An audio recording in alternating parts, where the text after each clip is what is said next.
નું સ્વાગત છે। સમાચારમાં આગળ વધીએ તો અમદાવાદમાં ગુજરાત યુનિવર્સિટીના એનિમેશન વિભાગના પૂર્વ વડા સામે ફરિયાદ દાખલ કરવામાં આવી છે। ડોક્ટર કમલજીત લખતરિયા સામે નોંધાઈ છે ક્રાઇમ બ્રાન્ચમાં ફરિયાદ। 4.9 કરોડનું યુનિવર્સિટીને આર્થિક નુકસાન પહોંચાડવાનો આરોપ લગાવવામાં આવ્યો છે। ખાતાકીય તપાસમાં 1.5 કરોડથી વધુની ગેરરીતિ પ્રકાશમાં આવી હતી।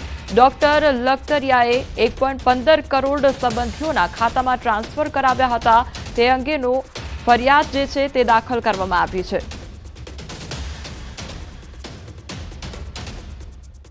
રાજકોટ એમ્સના ડાયરેક્ટર ડોક્ટર સીડીએસ કટોચને ટર્મિનેટ કરી દેવામાં આવ્યા છે। કેન્દ્રીય આરોગ્ય મંત્રાલય દ્વારા કટોચને ટર્મિનેટ કરવામાં આવ્યા છે। તો છેલ્લા લાંબા સમયથી રજા પર હતા કટોચ અને કર્નલ કટોચ સામે વહીવટી ગેરરીતિની ફરિયાદો મળી આવી હતી। ફરિયાદના આધારે કેન્દ્રીય આરોગ્ય વિભાગ દ્વારા તપાસ હાથ ધરવામાં આવી હતી। તો તપાસ બાદ આરોગ્ય વિભાગે આ અંગેની કાર્યવાહી હાથ ધરી છે।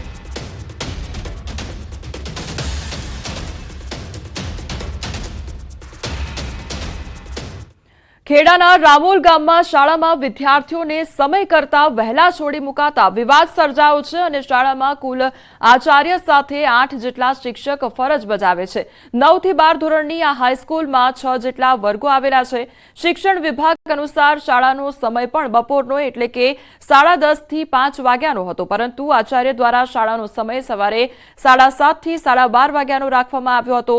અને એટલું જ નહીં, વિદ્યાર્થીઓને સવારે બોલાવી 9:30 કલાકે એટલે કે 2 કલાકમાં છોડી મૂકવામાં આવ્યા હતા, જેને પગલે વિદ્યાર્થીઓનું શિક્ષણ કાર્ય બગડ્યું હતું। આ અંગે આચાર્યએ જણાવ્યું હતું, વિજ્ઞાન મેળાના કારણે જેટલી હોવી જોઈએ એટલા વિદ્યાર્થીઓની હાજરી ન હતી, જેને કારણે આ નિર્ણય લેવામાં આવ્યો હતો। તો આ સાથે જ શાળાના સહમંત્રીએ જણાવ્યું કે સ્કૂલમાં ગણિત વિજ્ઞાનના શિક્ષકને ત્યાં દીકરીનું લગ્ન હોવાને કારણે સ્કૂલ વહેલી છોડી દેવામાં આવી હતી અને સાથે જ ફનફેરનો પણ તેમણે ઉલ્લેખ કર્યો અને મૌખિક મંજૂરી લેવાની વાત પણ કહી હતી।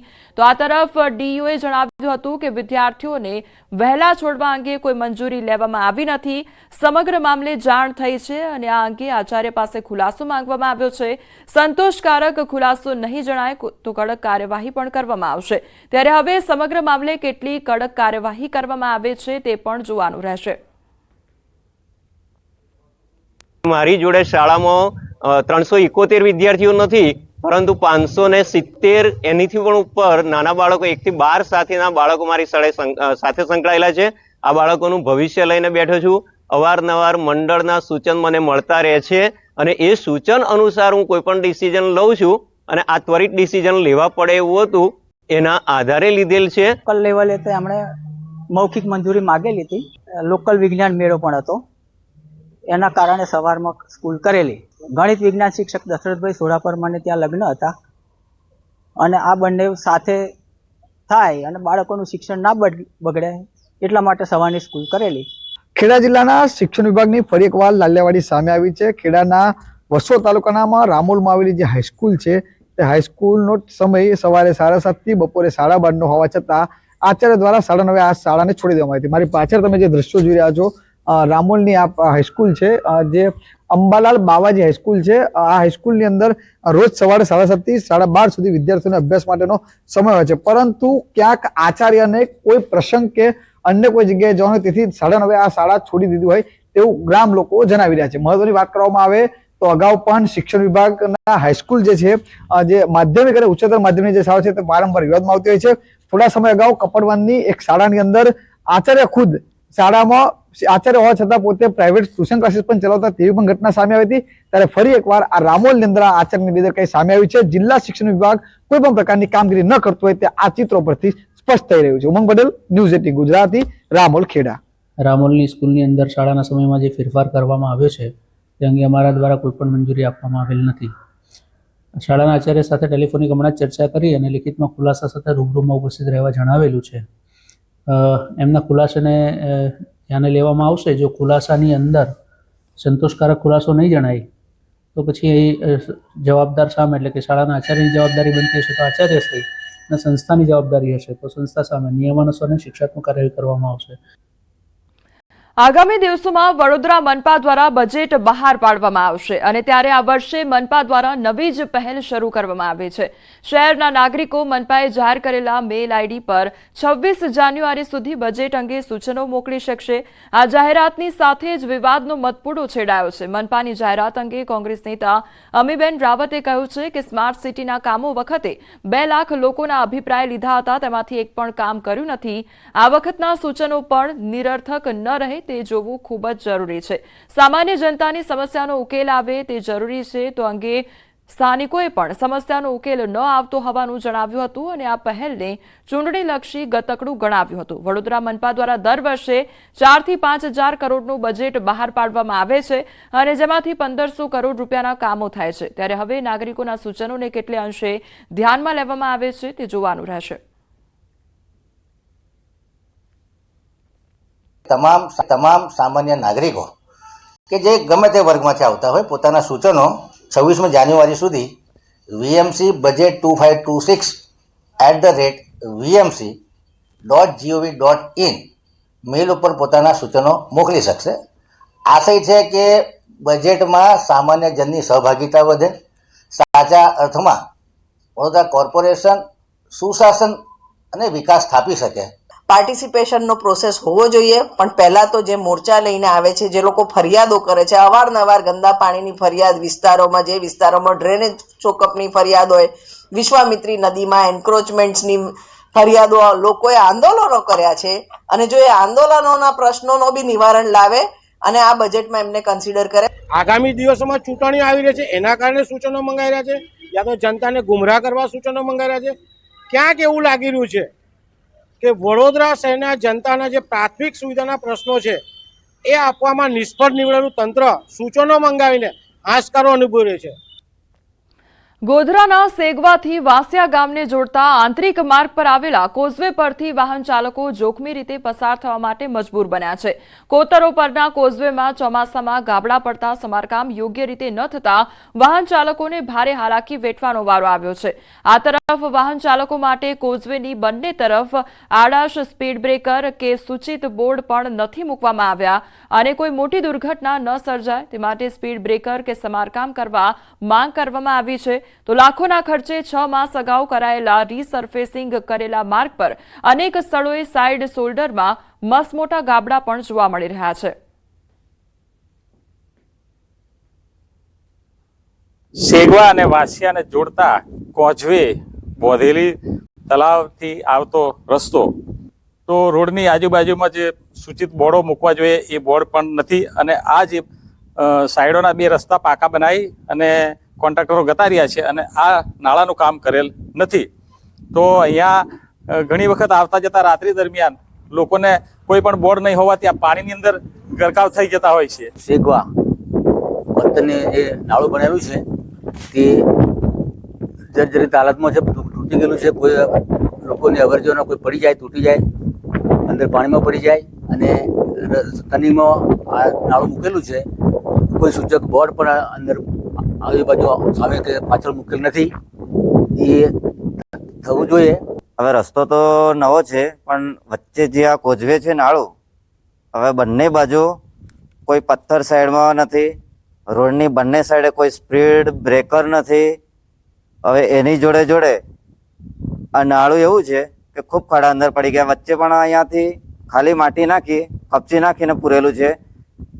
એની જોડે જોડે ઘણા એવા લોકો છે કે જે અજોણ્યા આવે તો સાઈડમાં પથ્થર નથી, એને લીધે ઘણા એવા પાછળથી બનાવ બન્યા આગળ કે ઘણા લોકો પાણીમાં પણ પડી ગયા છે। ગોધરા તાલુકાના સેગવાથી વાંસિયા ગામને જોડતો આંતરિક માર્ગ નવીન બનાવવામાં આવ્યો છે। આ નવીન માર્ગ ઉપર આવેલા એક કોતરોના કોઝવેની હું આપને પરિસ્થિતિ બતાવવાનો પ્રયત્ન કરીશ। આપ સ્થિતિમાં જોઈ શકો છો, કોઝવે ચોમાસા દરમિયાન તૂટી ગયો હતો અને જર્જરિત થઈ ગયો હતો। માત્ર થીગડા મારી અને દેખાડા પૂરતું સમારકામ કરવામાં આવ્યું છે। તેમ છતાં પણ જે બંને તરફની જે અવર જવરનો માર્ગ છે તેનું સમારકામ યોગ્ય રીતે નહીં કરવામાં આવતા બંધ છે, જેથી એક જ તરફથી હાલ વાહન ચાલકો અવર જવર કરી રહ્યા છે। સાથે સાથે જ અહીંયા બેરિકેડિંગ કરવામાં નથી આવ્યું, કોઈ પણ પ્રકારનું સૂચક બોર્ડ કે સ્પીડ બ્રેકર નથી મૂકવામાં આવ્યા।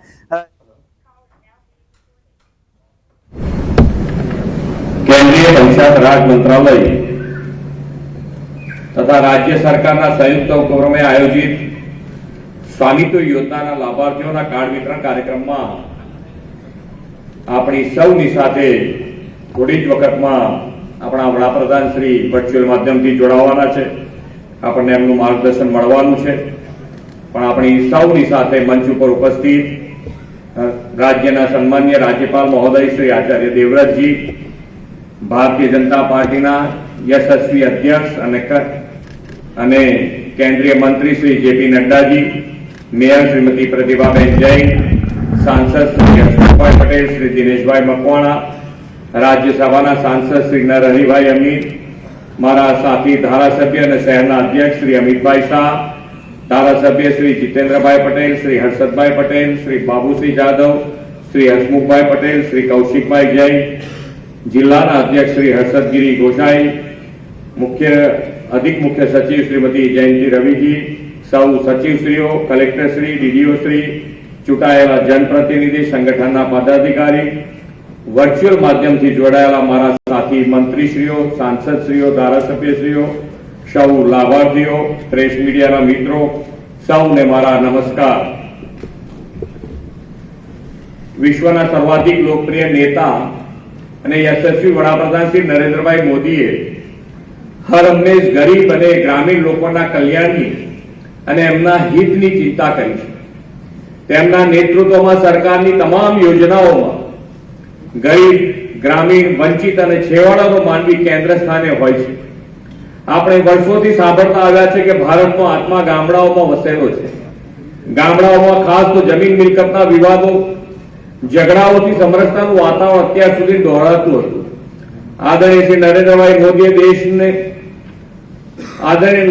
મોદીને દેશનું સેવા દાયિત્વ જનતાએ સોંપ્યું અને આ બધી સ્થિતિમાં આમૂલ પરિવર્તન આવ્યું તેનો અહેસાસ આપણને સૌને તેમણે કરાવ્યો છે. વડાપ્રધાનશ્રીએ પારદર્શિતા સાથે ટેકનોલોજીનો પણ ઉપયોગ જનહિતના કામો અને લોકોની સમસ્યા નિવારવામાં કરવાની શરૂઆત કરી. એના પરિણામ સ્વરૂપે દેશને સ્વામિત્વ યોજના મળી છે. દેશના ગામડાઓમાં જમીન સાથે સંકળાયેલા વિવાદો, તકરારો, માલિકી હકના પ્રશ્નો બધું જ ડ્રોન ટેકનોલોજીના ઉપયોગથી સર્વે અને મેપિંગ દ્વારા હલ કરવાની એક નવી દિશા વડાપ્રધાનશ્રીએ આપી છે. જો લોકોનું ભલું કરવાની ઈચ્છા શક્તિ હોય તો નાના માણસના પણ કેવા મોટા કામ થઈ શકે તે આપણા મોદી સાહેબે આ યોજનાથી દેશ અને દુનિયાને બતાવ્યું છે.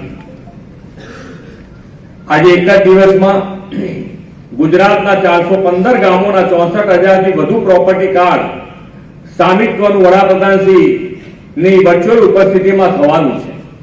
ટેકનોલોજીના વ્યાપક ઉપયોગથી 100% લાભાર્થી આવરી લેવાની પ્રેરણા વડાપ્રધાનશ્રીએ આપી છે. વડાપ્રધાન શ્રી નરેન્દ્રભાઈ મોદીના નેતૃત્વમાં સ્વામિત્વ યોજના 2.25 કરોડથી વધુ પ્રોપર્ટી કાર્ડ તૈયાર કરવાનો માઇલસ્ટોન પાર પાડ્યો છે. ગુજરાતમાં 12,23,000થી વધુ પ્રોપર્ટી કાર્ડ તૈયાર થયા છે. જિલ્લા અને ગ્રામ્ય કક્ષાએ પણ પ્રોપર્ટી કાર્ડ વિતરણના કાર્યક્રમમાં મંત્રીશ્રીઓ તથા પદાધિકારીઓ જોડાયા છે. આ સાથે સૌને સ્વચ્છતા માટે પ્રેરિત કરવા અને નશા વિરોધી સામૂહિક શપથ લઈને સમરસ સમાજની દિશામાં આગળ વધવું છે. વડાપ્રધાન શ્રી હંમેશા કહે છે કે જમીન અને ઘરના માલિકી હકની દેશના વિકાસમાં ખૂબ મોટી ભૂમિકા છે.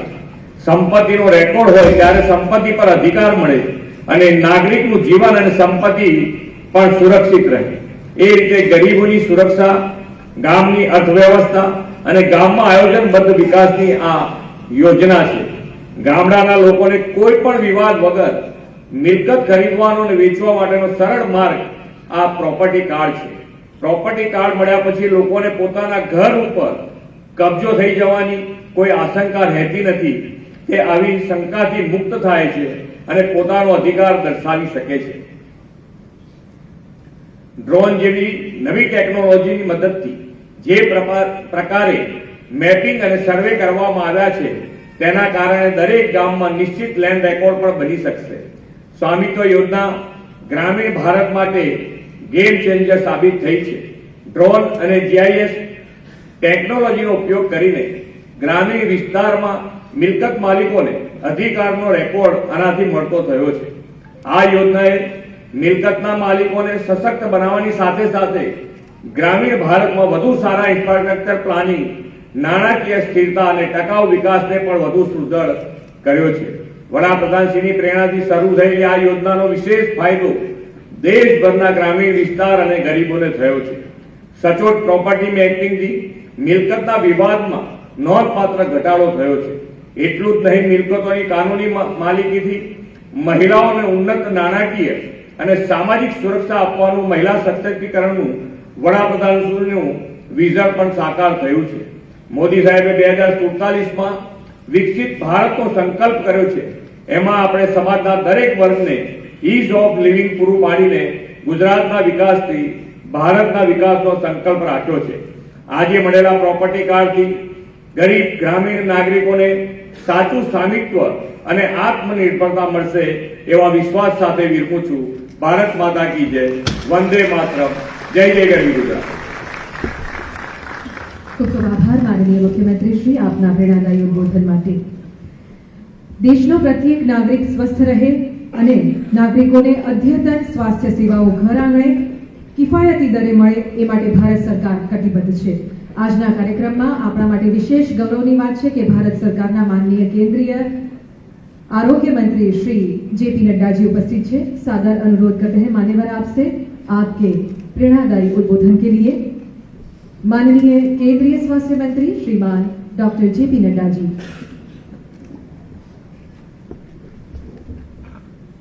आज के इस स्वामित्व योजना के कार्ड वितरण के कार्यक्रम में मंच पर उपस्थित हम सबके बीच में महामहिम राज्यपाल सम्मानीय आचार्य देवव्रत जी, हमारे यशस्वी मुख्यमंत्री और हमारे वरिष्ठ नेता श्री भूपेंद्र पटेल जी, संसद में मेरे साथी श्री नरहरि अमीन जी, संसद में ही मेरे साथी हसमुख भाई पटेल जी, दिनेश भाई मकवाना जी, यहाँ हमारे अहमदाबाद शहर की मेयर श्रीमती प्रतिभा जैन जी, अमित जी हमारे अध्यक्ष, सम्मानित मंच और यहाँ इतनी बड़ी संख्या में एकत्र आए देवी और सज्जनों, मीडिया के मेरे साथी, प्रिंट मीडिया, इलेक्ट्रॉनिक मीडिया के मेरे साथी, आज हम सबका सौभाग्य है कि इस स्वामित्व योजना के कार्ड वितरण के कार्यक्रम में हम सबको हमारे भारत के यशस्वी प्रधानमंत्री श्री नरेंद्र मोदी जी का मार्गदर्शन मिलने वाला है और हम सब लोग आतुर होकर के उनके मार्गदर्शन के बताए गए शब्दों को सुनने के लिए आतुर हैं. हमें अभी महामहिम राज्यपाल जी का भी मार्गदर्शन मिलेगा. मुझे कहा गया है कि इस बीच में मैं भी कुछ स्वामित्व योजना की दृष्टि से कुछ आपसे चर्चा करूं. सबसे पहले तो मैं अगर स्वामित्व योजना की चर्चा करूं उससे पहले एक बात वाइडर पर्सपेक्टिव में, एक जिसे हम कह सकते हैं होलिस्टिक अप्रोच में हमको ध्यान में रखने की जरूरत है. और जब मैं ये कहता हूं कि होलिस्टिक अप्रोच में, तो हमें ध्यान में रखना चाहिए कि प्रधानमंत्री मोदी जी के नेतृत्व में सामान्य मानवी का, सामान्य जन का, सामान्य व्यक्ति का सशक्तिकरण के कार्यक्रम को भरपूर महत्व दिया गया है. पीपल सेंट्रिक, उसको ध्यान में रख करके उनके नेतृत्व में पिछले 10 वर्षों से मोदी जी की पहले 2014 से 19 की सरकार और 2014 से 19 और 19 के बाद जो हमारी दूसरी सरकार बनी और अभी 24 से जो हम मोदी 03 में चल रहे हैं, ये तीनों सरकारों में इस बात को ध्यान में रखा गया कि हम सामान्य मानवी के लिए किस तरीके से उसके सशक्तिकरण के लिए काम कर रहे हैं. और जब मैं सशक्तिकरण की बात करता हूं तो फोकस में रहा गांव, गरीब, वंचित, पीड़ित, शोषित, दलित, युवा, किसान, इन सब पर फोकस करके किस तरीके से उसको मेन स्ट्रीमिंग की जा सकती है, उसको मुख्य धारा में लाया जा सकता है, उसको ध्यान में रख करके सारे कार्यक्रमों का नियोजन किया।